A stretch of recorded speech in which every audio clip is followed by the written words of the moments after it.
It's here, guys. Welcome to the Audiophile Roundtable. Patrick Milligan of Rhino Hi-Fi. I You see, see we're holding up. What are we holding up, Patrick? What we're do we holding up have here? today's releases, the new hi-fis. And you can see in my hand, and you know I'm smiling from ear to ear, and there's a story behind it. This is Black Sabbath, self-titled. I have been pushing Patrick for a while on this one, and it came true. My dream came true, Patrick, and I Yeah, want to thank you of for course. this. Well, I am it's proof that pumped. we listen. We Yes. listen to what people are asking for. There were a lot of requests for that, and Steve in particular was very passionate about it. And I'm proud to say that he got his first credit on the hi-fi release And too. I couldn't believe that. No, you're. I wasn't gonna flex for anyone, but I mean, yeah, I got my own credit on this. So in the liner notes, and I mean, you didn't even tell me.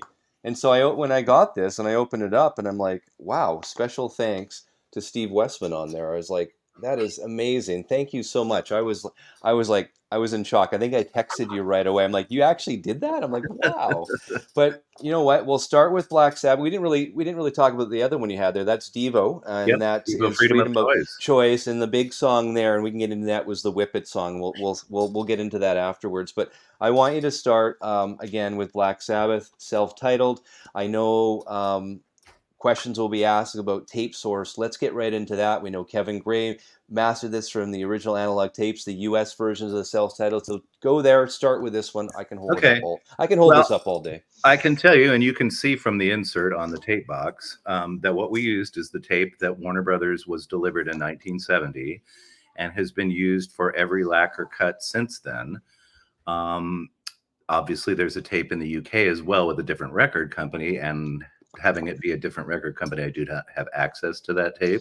And you're talking Vertigo. Yes, and it's possible that one could be a copy of the other, but as you can see on that, it is not marked as a safety or an EQ copy.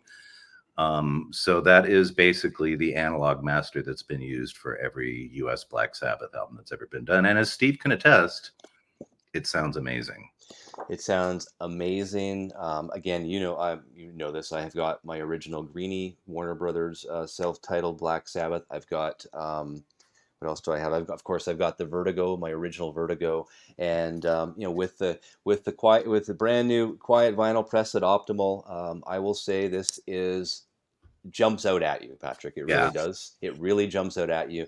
I mean, I know you got test pressing, so you can attest to that. No pun intended. Thoughts when you first dropped the needle, and we got to hear, the very beginning track, right? Black Sabbath track one. You hear you hear the thunder and the rain and all that, sort of, and it goes into the song that dong, dong like. What were your feelings when you first dropped the needle on that track, the first minute of it? Because I Just will tell you, I was like, how powerful it is. right. Yeah, and it just amplifies what it was that they were doing with the intro of that track. And think of what they were doing, just this really loud, in your face, heavy metal. But what again, Kevin Gray has been able to do something that just adds another level of detail and just kind of opens it up a bit to the point that you can really hear what's going on. And it's a really, really rocking kind of cut, I would say. I think it sounds amazing. And when everyone's watching this, 6 a.m. Pacific Standard Time Friday, it will be out. That will be May 17th. You'll be able to get yours right on the Rhino Hi-Fi website. They're ready to go, pressed and ready to go. So they'll be shipping us right away, I would assume, Yep, right? they'll Once ship you put the tomorrow order in. probably, I would imagine. Yeah. So that's exciting for everyone. Guys, grab it. Today, I mean. Today, yeah. This is actually recorded. When I was on my show, I just finished my live show, the Audiophile Roundtable, and I said, guys, I'm recording this because I mean it's 5 in the morning or five. Five. It'd have to be pretty early for us to get up, and so Yeah. I'm not a morning guy, so this is why I'll do this. But again, thanks for listening. I know I pressed you on it for a while when we first met on the show. I said, hey, this is a good idea, and I mean you didn't say no, which I thought was really cool. And then you probably got tired of my texts after a while and tired of me asking again and again. But again, you Not at guys all. list. I mean, as we said before, we like I to listen to people and we want yeah. to know what people want. And you were very vocal about this, but there were a lot of other people that we saw that had mentioned this one too. So it seemed to Yeah. be a lot of customer demand for it. And we're all about responding to customer demand. We want to give the people what they want. So Really excited. And then let's talk more. I know you're in charge of, what we see here, more or less, right? And this is the tape boxes. Now, the insert here, you had, I guess it's Tom Allman on the first Black Sabbath album with Hugh Gilmore. So, what a great. Tell me more about this. I mean, Yeah, let's talk about this. well, it's an amazing story. I mean, Hugh Gilmore, who does a lot of work for Rhino, both in an art director, designer capacity and as A&R, and has worked a lot with Black Sabbath. He tracked down Tom Allman and did this interview with him, and they get into a lot of detail about how the record was made, which is quite fascinating. I mean, it's talking about what, they made it at Regent Sound, which is a very small studio. In a short amount of time, they were exceedingly loud to the point that the bass was like shaking the cameras upstairs to like move across the floors. And it's really gets into the detail, which is what we like to do in these notes, and tell about how the record was made. And I think it's really fascinating. So kudos to Hugh for lining up that interview and pulling that together. So Well, I and, think it's really and when fascinating. Hugh asked this, and I'll quote from the interview, he goes, "The opening storm and church bells were added during the mixing process, and they really set the mood and atmosphere for the album." That's so true, right? Yeah. And they probably got that from some sort of stock thing, Oh, I'm stock sure. Yeah. sounds or whatever, right? Yeah. And then what Tom says here, he goes, "I played the bells. We got a set of tubular bells, and I donged the bell. And I remember when I mixed it, I wanted to make it sound like it was quite a long ways away, like a church bell across the fields." He's saying. So I was varying the volume on it and varying the amount of reverb on it to try and make it and come and go. I think Roger found the storm on a sound effects record, probably from a sound effects library. So there you go. Right. So Right. that was the storm part. But the bell was actually Yeah. It was Tom actually playing played. the Right. bell Right. Right. from trying to make it a difference with the reverb. So I thought that was really cool. And you also mentioned too, Geezer's bass, right? Mm-hmm. It was using a direct input into the desk, I believe at the time. He ended up doing that, actually, yeah, and he was reluctant to do it, but I guess once he heard it, he really loved the sound of it. But that was initially when they were all playing through very loud amps, and he was playing through his bass amp. That's when it was like apparently shaking the cameras on the floor above them across the floor. Kind of. Well, and then the fun fact to that, the album was recorded in 2 days with two sessions from 10 till 10, and was mixed in 2 days with two sessions from 10 till 6. It says here as well. So this is Beatles-ish. This is like please please me type of It quickness, is, right? and Back it's then. that thing with today's technology where you have too many options. So you can record multiple tracks and takes and choose from different things. It's like back in the day, it's just like, hey, we got to get in here and just do our thing and get out. And it was much more organic. And I think, too, it's like this is a really good reflection of what they sounded like. They were playing this stuff live, and they basically went in the studio and did what they were doing, and it captures it really well. So And it was also Hugh asking this. So was this a 4-track or 8-track recording? He goes, it was absolutely a 4-track. We used two 4-track machines bouncing from one to the other to mix down the tracks to free up an extra track to do the next overdub. So all the tape, the tape people out there, and he said, I'd say the final mix was done off a 4-track tape that was probably fourth generation by the time it had gone between the machines. It says here. right, very Sergeant Pepper. Yeah. What a time, though. I mean, 2 days to record. I Well, think I know, it's one of the amazing. most epic albums in the history of rock and roll. As they, I as mean, they say in the Riddles, the second album took even there you go. So tell us. I mean, from an A&R standpoint, tell us how this all came together from the time you sort of took our advice as to it. Us wanting to have this. Like, how did this all work? What's the Well, process? it's pretty much how we've been doing all of these things. We get the tapes from the vault. Our tape library has basically digitally archived all of our master tapes, or is in the process, and some of the multi tracks. And we are typically not allowed to pull tapes out of the library, but we get special dispensation when we're doing things like this to cut, analog tape to lacquers. So we basically get the tapes. We have the boxes scanned for the inserts, and then we send them off to Kevin Gray and schedule time for him to cut. He sends the lacquers to Optimal. We get test pressings. I've not rejected one yet. They've all sounded amazing. So the combination of Kevin and Optimal is really a winning one.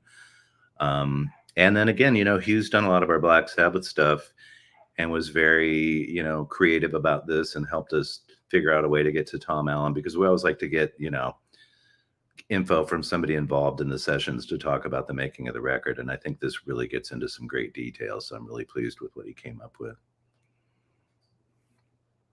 And it also says, going back to, we got a lot of fans for hi-fi. They like the tape, the tape boxes and sort of the details here. And Hugh asks in this interview, he goes, and this was on a 1-inch tape. And then Tom says, 1-inch tape with a Studer J37, a fantastic machine, really good They signal to used it noise at Abbey Road. ratio. Is that what they? Oh, really? Yeah, J37. Yeah. He goes, pretty much had a quarter of an inch for each track, so it was really low noise, he said. We used to drive the tapes to their elastic limit. So that's probably why it became a fourth generation by the time it went from machine to machine. Is that because they just stretched them right out? Would that be my understanding of that? And low noise because you've got such a strong signal, you're covering up all the tape noise, especially going back and forth between all those tapes. And this would be pre-Dolby too, I'm thinking. It would be. So, I mean, again, going back, Kevin Gray cut from the original analog tapes, the US tapes that are available to you, not the Vertigo or the UK. You don't have licensing to that. I know the tapes from, my discussions with Kevin Gray were in fantastic shape. I mean, they really were in fantastic shape. Because you're nodding your head, you would know. Yep. And I think not all of our tapes are like that. We've had to make some decisions around things because of tape issues. So I mentioned that one of my audiophile roundtables, where I know, chatting with you, there was a title, and I don't know if you even told me, but you wanted the title bad, but because the tape wasn't wasn't an original master, you guys didn't want to take the backup copy or a second gen copy, so you didn't cut that title. So I respect the fact you're going authentic to the original master tape. So again, this is the US master tape, and it was in great shape, and it was was it blue or something, the color of the tape? It was an interesting tape. I saw the picture that Kevin had showed me, but it was an interesting color. But I didn't know that. Yeah. Something like that. Yeah, I'd have to go back to that. But yeah, it was really cool. But yeah, but here it is. I really appreciate that. Yeah, I'm excited about it. I think people are going to go nuts for this. I would just say, don't wait. We've seen a few things sell out, and things you might not expect too, like Television Marquee Moon. The Cars self-titled, I was thrilled about selling through. I didn't expect it, certainly, but it doesn't completely surprise me. But this is going to be a strong seller, I've got to say. So, and limited to 5,000 numbered copies as well. So you definitely have to jump on it. I know your website's ready. You guys are ready for the onslaught. I guess right now, bring it on right now, as they say, and get your copy. And I will say, this is a great sounding record. Blew me away. Again, I've got numerous different copies, including the Vertigo, and I think Kevin knows Black Sabbath. Kevin knows his rock albums as well. So I mean, I think he cut this absolutely one. Does. You couldn't have cut it any better than what you're going to hear in this album. That's for sure. Yeah, I think if you listen to the things he's done in the series so far, and beyond what he's done through his whole career, he definitely knows how to deal with rock. And I know he's a fan of a lot of rock bands. I know he's a big Doors fan, and so it's he's into this stuff too. I know he's kind of seen as the jazz guy, but any of us that are passionate music fans can't be pigeonholed into one genre.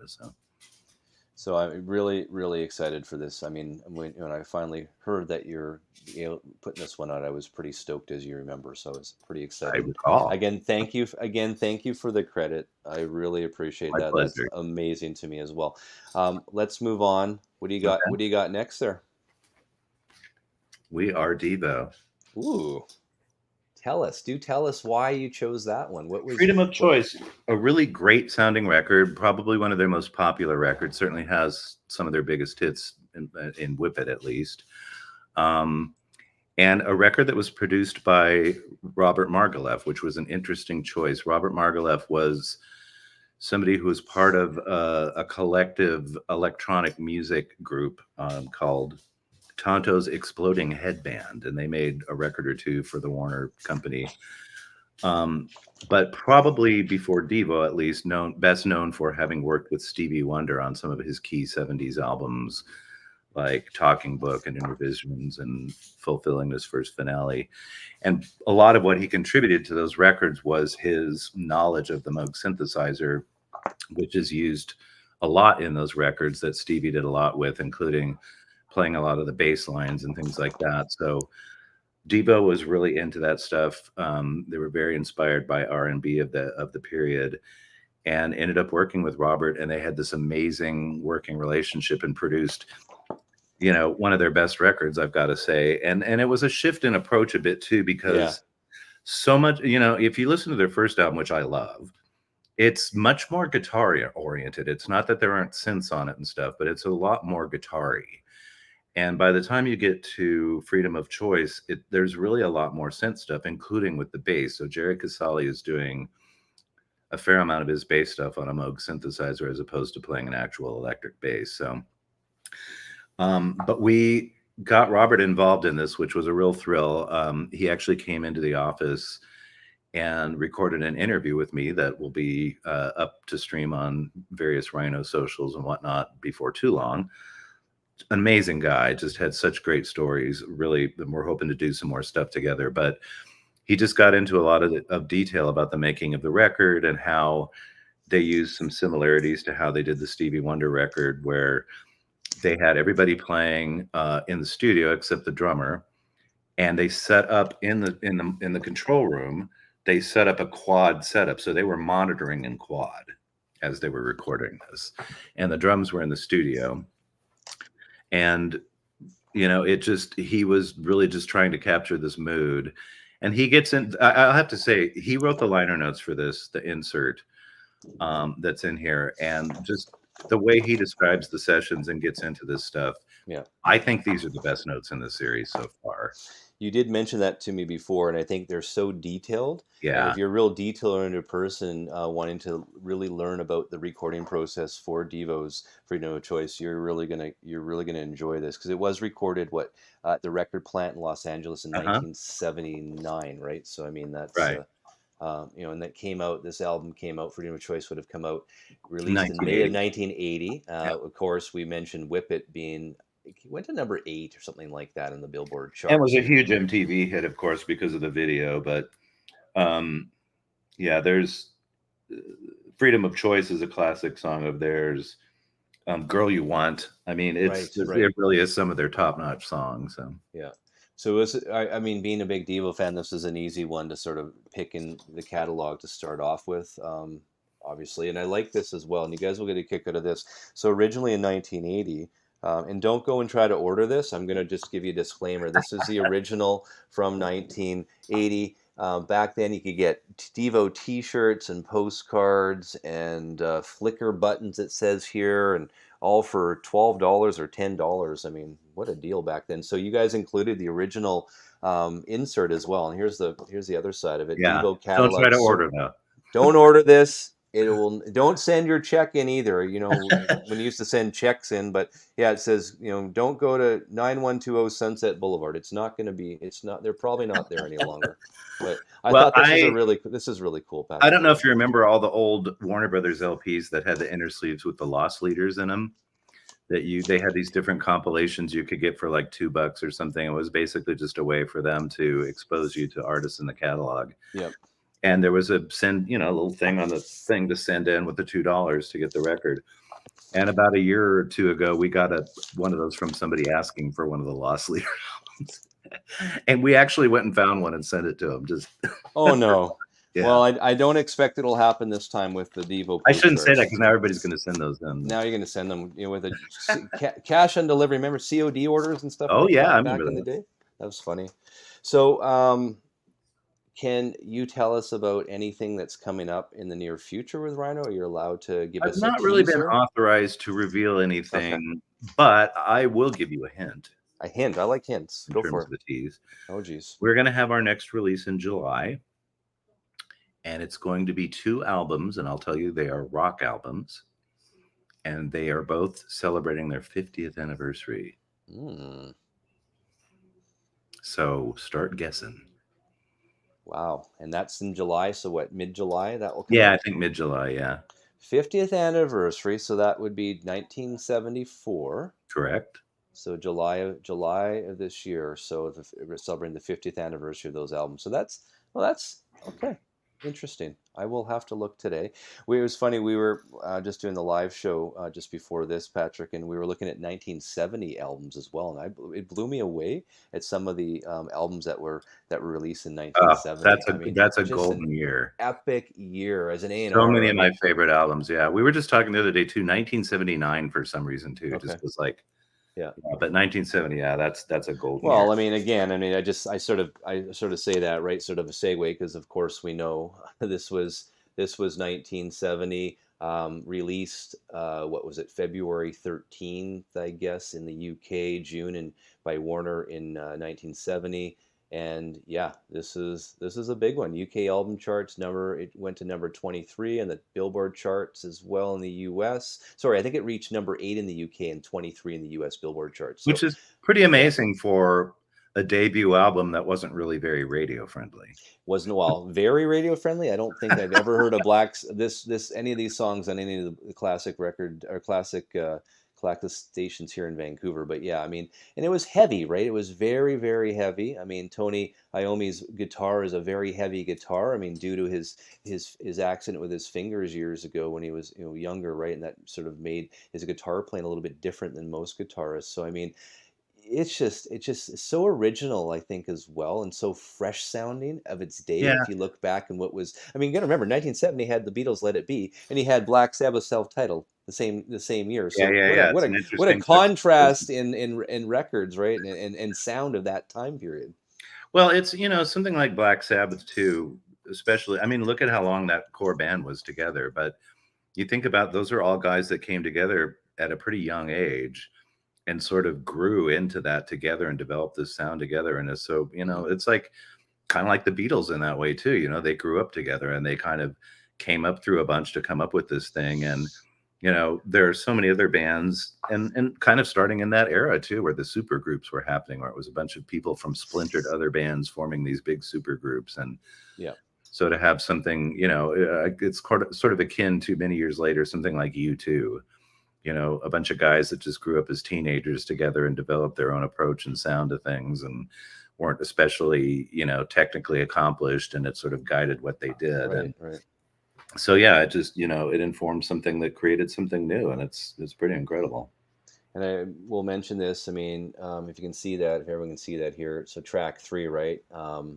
I love the drumming on track three and how it came out in this cut as well. I mean, I know in my original version as well, it sounds great, but it's just so crisp and so dynamic here. And I really, um, again, had shivers when I was listening to this one. And I'm not I like to being hear biased that. at all. They're probably going to say, "Oh, Westman, shut up now." I mean, you got credit on this one, but I mean, it's more like I really appreciate how well and how detailed this record is. And I mean, I think it was, recorded really well, produced really well, which helps. And this is one heck of a cut. I think this is. I'm excited for you guys at Rhino, and I'm excited to see how quickly this one flies Yeah, flies I off think the shelves, as they say. I think that one will do very well. I think Devo will do really well too. I think they're both going to be pretty strong sellers. But Yeah, again, I know just from kind of the comments and the demand on the Black Sabbath thing that people are going to be pretty rabid for that. So yeah. that is exciting. It's very fun to get to do things that people respond well to, and kind of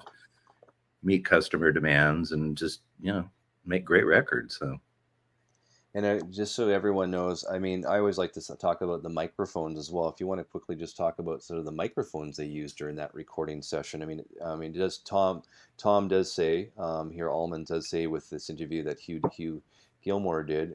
He said we had a fairly small inventory of mics. He said one was a Neumann U67. I think we had four Neumann KM54s. He goes, my guess is we had an AKG D20, which probably went on the kick drum, and probably we also had a Neumann M49. Although we may not have had that until the second album. He says he goes, you can see photos of Ozzy singing into a Neumann M49. I can't remember if we had it for the first album, but we probably did. He says, but we had a few dynamic mics. It was a very primitive studio. Well, it wasn't that primitive, but in those days, the only outboard gear we had was an EMT reverb plate and a Teletronics limiter, and it's dead.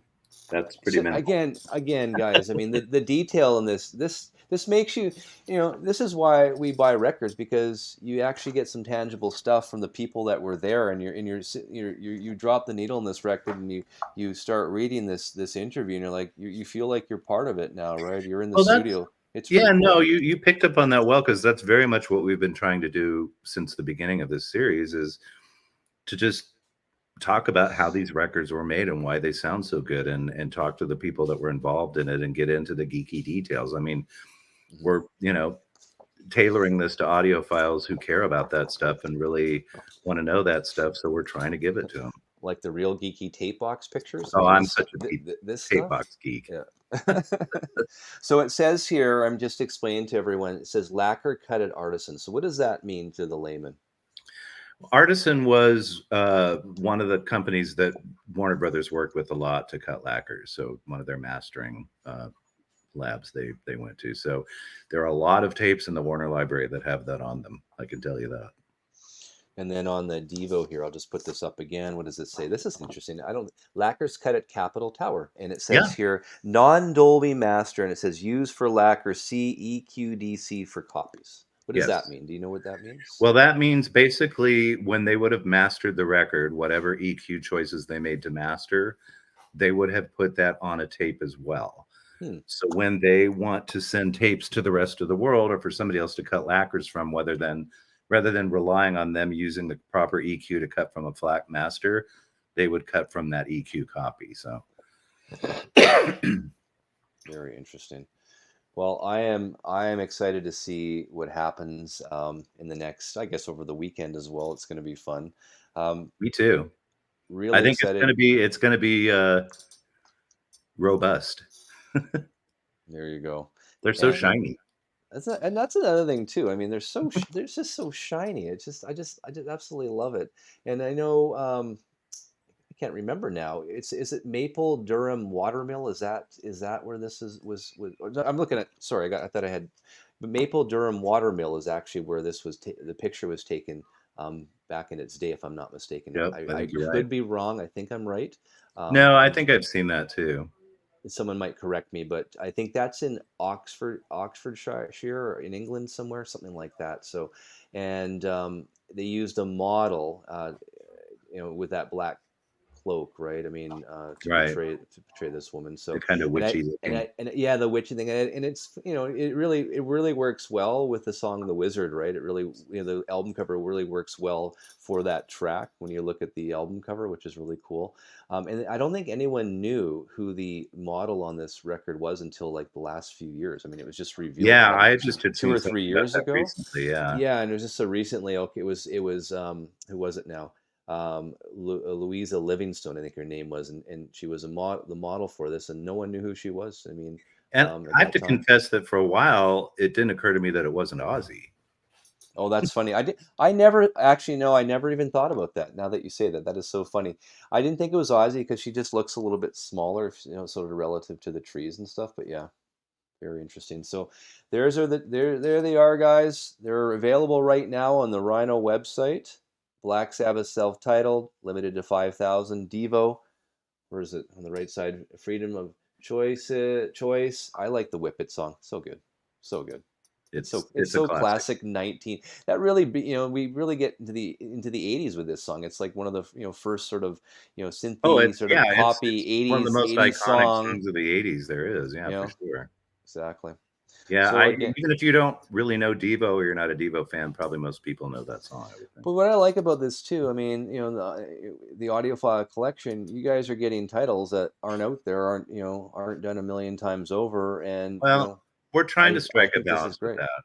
Yeah, I mean, they're just titles that deserve to be done. As we've said before, Kevin himself has even said his setup now is better than it's ever been. And so oh, even I if know. it's something he's done before, he's probably going to do a better job.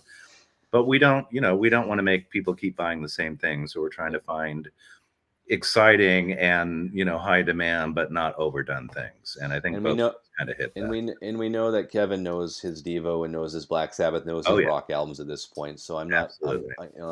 I don't think any customer is going to be very disappointed with these two cuts. And what 39 is it 39.95 on 39.98, yeah, that? which as for an That's a audiophile release is about as steal. cheap as they come. I mean, that is, and then there's a shipping cost, of course. But again, and they'll ship together, is my understanding. If I that's, believe they I will, believe yes. so as No well. Okay, Grateful Dead issues like we had before. yeah, We had that this would be whole wonderful. ridiculous, complicated, the way Grateful Dead is in our system thing that kind of Yeah. made those shipped separately, but these should be And okay. So and I also will thank you, listening to customers. I know we had some issues with you guys had issues with the shipping boxes. That's been rectified. again, we And listen. We want to yeah, make people happy, so we're yeah. trying to do it the way people see that it should be done.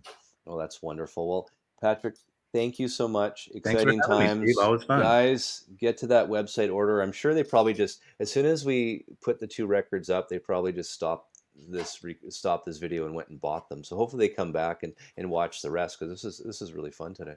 Yeah, very fun. Always fun, Steve. Thanks a lot. All Thanks for right, thank having me. you. All right, All right. bye-bye. Talk soon. Bye.